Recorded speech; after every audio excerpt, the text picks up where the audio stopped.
The San Francisco Giants, a pain in the ass to most cities and a pain in the ass to most other fans. But anyway, the San Francisco Giants did not start off as the San Francisco Giants.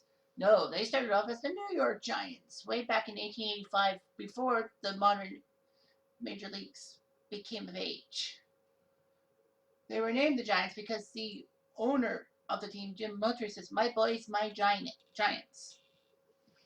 The Giants actually did decently in the modern time. 1905, they actually ended up winning the World Series a year after refusing to play in the World Series because they thought that they were the better team and neither Boston or New York would the other New York team would compare to them. So they were blatantly arrogant and didn't play in the 1904 World Series, which was the last World Series to be canceled before 1994. But in 1905, they actually agreed to do it and they won. Mostly because the Philly A's actually had a problem with their star pitcher, Rube Waddell, who injured himself. But anyway, the New York Giants were also involved in a few controversies in the early days. 1908, Merkel's boner that Merkel did not touch um, first base, no, second base when Al Bridwell scored the winning run in the big game between the Giants and the Cubs. And the Cubs knew the rule that Merkel didn't touch second base, which was tradition at the time. Although, it was just a simple mistake. The mistake was amplified because, oddly enough, in 1908, the Giants and Cubs actually tied for the NL title, so thus they had to play a one-game playoff at Polo Grounds, which the Cubs beat the Giants by a score of 4-2. And in 1912, there was an infamous drop fly ball that cost the Giants in the bottom of the 10th in the final game against the Red Sox in the 1912 World Series, and the Red Sox won that title. Now, it's important to know that John McGraw, the manager of the Giants, never held it against Merkel for his boner and basically kept him on the team as loyalty for like 16 years. But anyway, the New York Giants had a few World Series appearances, mostly against the Yankees in the 1920s. And then one of the most famous finishes was in 1954 when they shocked everybody by beating the Cleveland Indians in the World Series 4 straight. And Cleveland had 111 wins in the regular season and a formidable pitching staff. Also to note, of course, the 1951 New York Giants won the pennant. Bobby Thompson's home run, which Russ Hodges screamed, "The Giants win the pennant, the Giants win the pennant." And as I mentioned in my Dodgers one, that a fan by the name of Lawrence Goldberg actually wanted to tape it so thus he could see Ross Hodges crying about his Giants. But he decided to give Hodges a tape for some cigarettes and all that. And that was one of the first real play-by-play things that which was recorded before the advent of television. Well, of course, the advent of television in Canada is 1952. In the U.S. was in the 1940s. But regardless, the New York Giants went on to lose the World Series to the Yankees in 6 games, even though they won Game 1 of that World Series. But unfortunately, the New York Giants were running low on funds and playing in Polo Grounds, which was decaying in a sense, was not the best option either. So they decided to move to Minnesota, which was true. They were actually going to move to Minneapolis, but because of the Dodgers and Walter O'Malley's influence, he told Horace Stoneham, who was the boss of the Giants, not the manager, but the president of the Giants, he said, move the team to like California so that we could have a rivalries in California. And also because then teams that would fly out to California for games against the Dodgers would actually get 2 for the price of 1. They could stay in California and not have to worry about air travel for a while. Playing San Francisco. So San Francisco got the Giants. San Francisco was known for having a great Pacific Coast League team, which was kind of like the third major league, if you will, with Tony Lasseri and Joe DiMaggio, among others. And then, the Giants moved to San Francisco. At least with the Giants' move to San Francisco, it was actually planned. They knew that they were going to leave the Polo Grounds and all that. The Dodgers never said a fond farewell to Brooklyn. O'Malley just moved to Team Los Angeles. The San Francisco Giants would take a while to form well. 1962, they ended up beating the Dodgers in a best-of-3 playoff series. And no, there was no, pennant-winning home run. But the Giants did, in fact, go to Los Angeles for Game 3 and beat them in the top of the ninth because the Dodgers couldn't do anything with their pitching.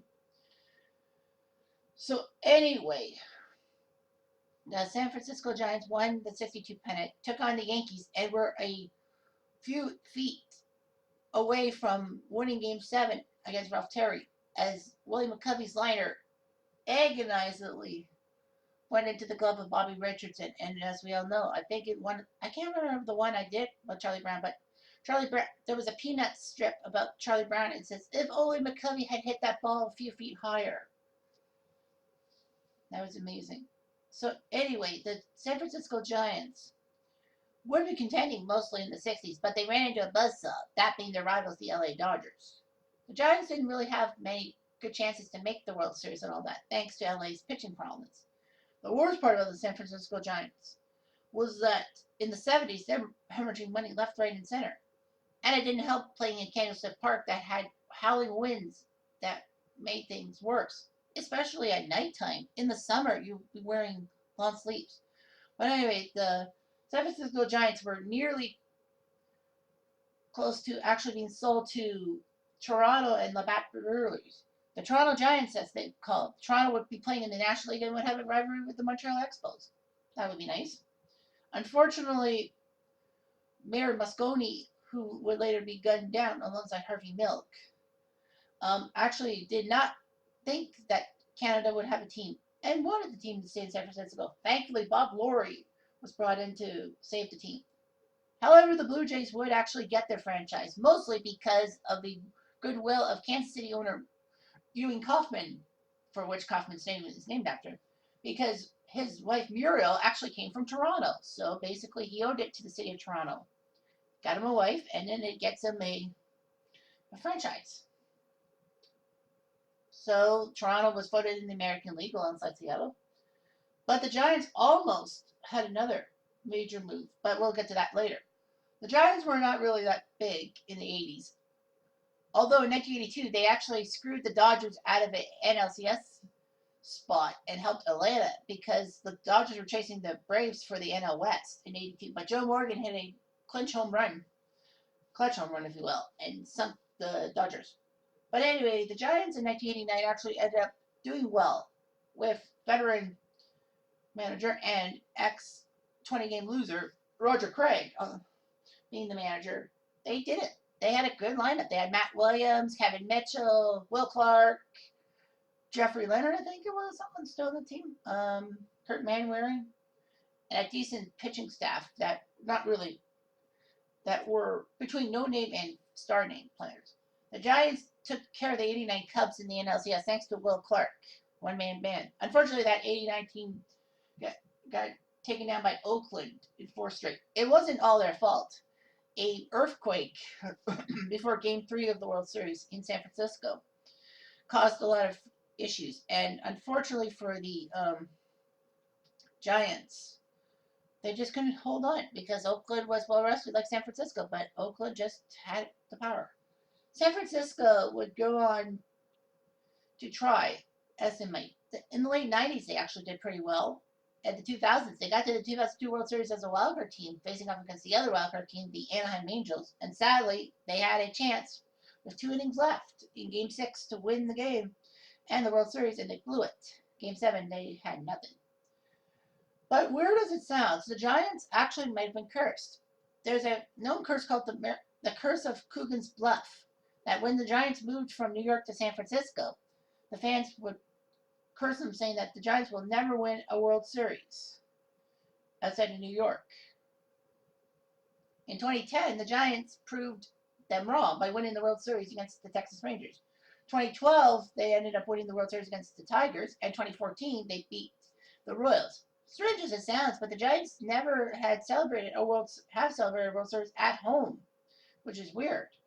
The 3 titles the Giants have had, they've been on the road. And let's not forget 2016 when the Giants were going to do their normal even-numbered year World Series berth, but the Cubs stopped them in their tracks, and the Cubs ended up winning the World Series. But anyway, the year I'm talking about with the San Francisco Giants is 1993, as referenced by the logo. Of course, it's a lot different now. In 1993, the San Francisco Giants almost didn't become the San Francisco Giants. True as it's hard as it believes, it's true, but the San Francisco Giants were under another ownership issue, and they were nearly going to be headed to Tampa Bay. It is a fact. But thankfully, investors helped save the Giants in San Francisco, and also San Francisco actually had the money to sign Barry Bonds away from the Pirates. It was a simple move for the Giants because Barry Bonds' dad, Bobby, played for the Giants, and Bonds' godfather, Willie Mays, not that godfather, but anyway, Willie Mays played for the Giants and was a Giants legend. So that's what the '93 team actually came out like a house on fire. They looked good. Barry Bonds was going to help them get to the World Series, and Bonds would finally get to a World Series himself. Unfortunately, the Atlanta Braves caught like a house on fire. The Braves actually decided to get some offense for once and got Fred McGriff from the San Diego Padres. And of course, McGriff was a Padre because he was traded from the Blue Jays to the Padres in the Joe Carter and Robbie Alomar deal. But regardless, the Giants looked good, but the Atlanta Braves were chasing them. Strange as this sounds, this is the last year before the wild card spot, and the wild cards would have definitely helped out. They call it the last pennant race for a good reason. The Giants and Braves were at 103 and 58, 103 wins, 58 losses on the last day of the year. Atlanta had an easier opponent, that being Colorado, the expansion Rockies, who were not up to par yet. Braves won. Giants went to Los Angeles to face their hated rivals, the Dodgers. And lo and behold, the Giants decided to use Solomon Torres as the starting pitcher. Who? Exactly. Another case of Dusty Baker's overmanaging before 2002. Dusty Baker just can't get the big one.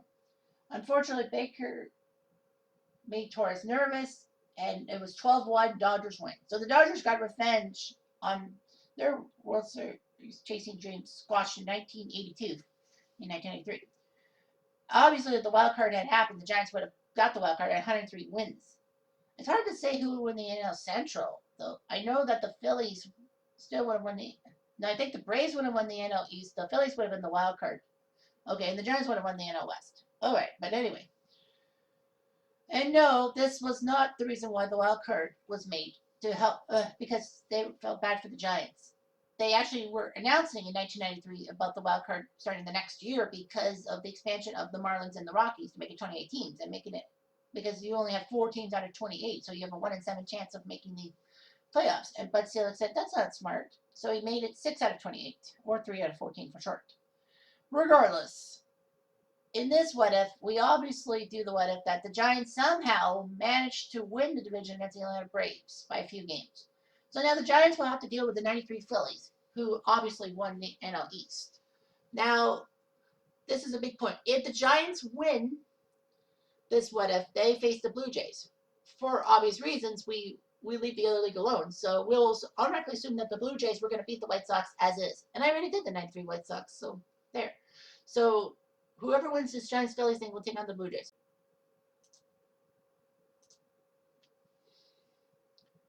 So the '93 Giants are in the playoffs. They will face the Philadelphia Phillies in '93. The Phils actually hosted the NLCS games 1, 2, 6, and 7. So obviously we'll go with the Phils. Curt Schilling did start game 1 legitimately for in the NLCS. John Burkett is made to be the guy. And didn't work. Phillies win 9-6.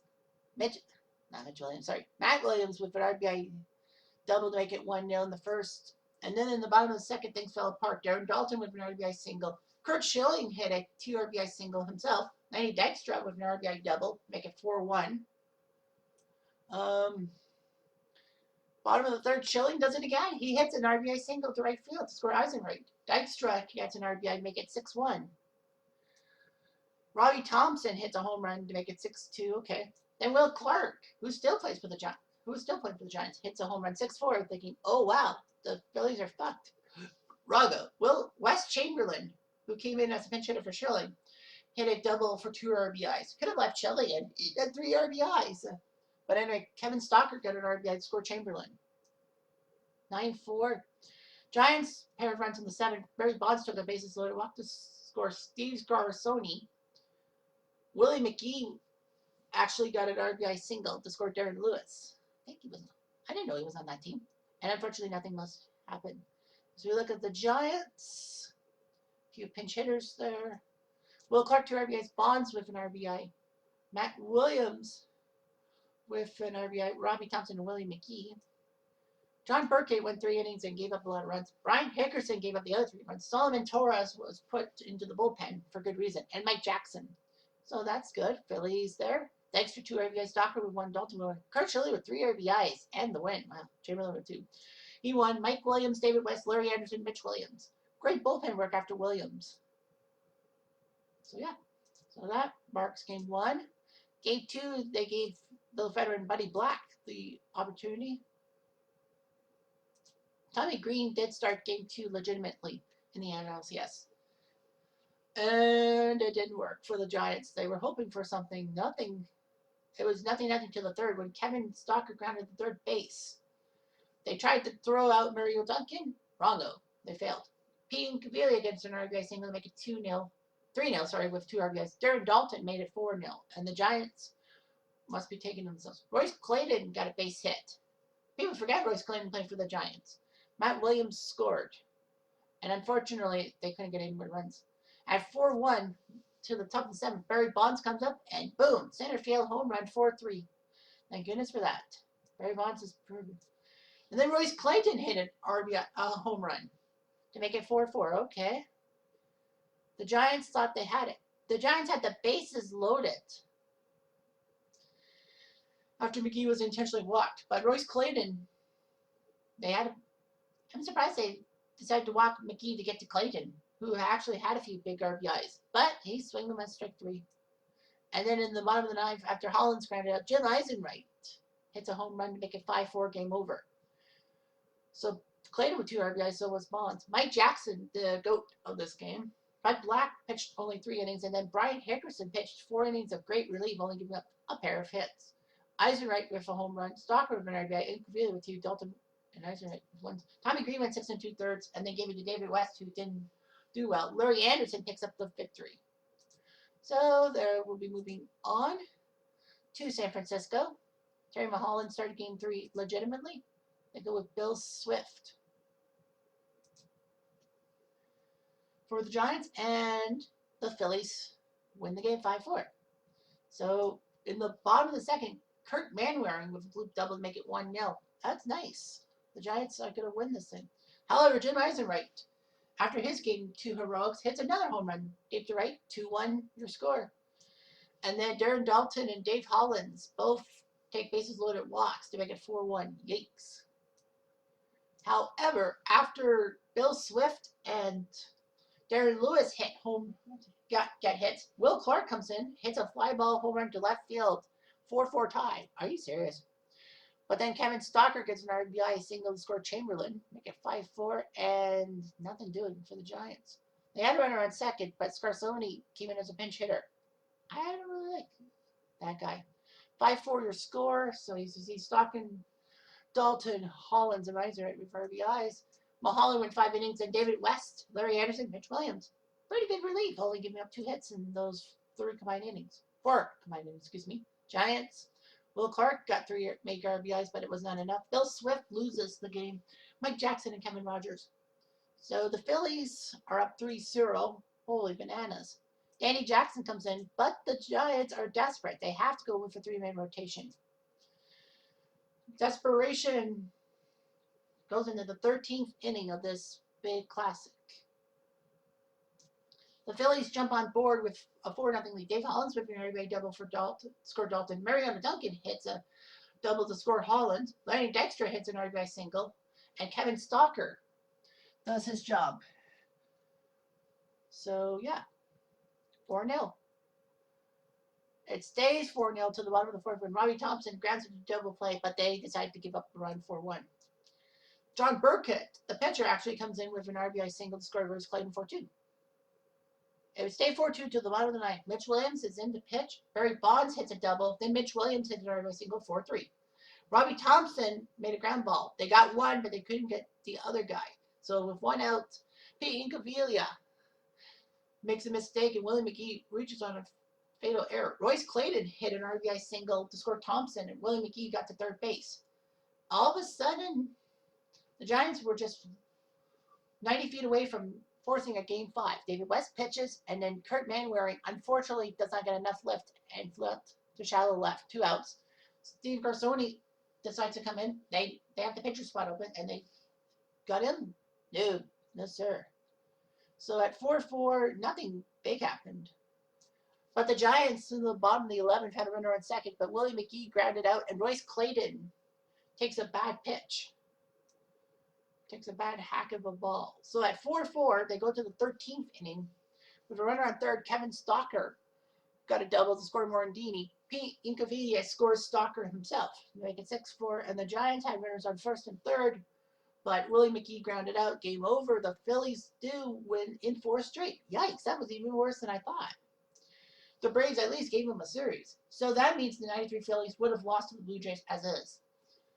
Because, we're not going to go through with a World Series thing. Dykstra, Stalker, Incaviglia, Hollins, Duncan, Bavard, guys. Danny Jackson pitched 8 innings and then gave it to Mitch Williams, who choked. David West came in to finish that. Then Larry Anderson, Roger Mason, Mark Davis. Mark Davis was still pitching? I know Mark Davis was a Cy Young winner in '89, but he was still pitching? Williams, Clayton, Burkett, RBIs. John Burkett won 8 innings himself. It was basically, you have nothing to lose. Mike Jackson, Kevin Rogers, Jeff Brantley, Dave Burba, and Brian Hickerson came in the pitch, but all for naught. And that was all she wrote. The 93 Giants would not even have made a series out of it. At least the Braves did. But what can you do?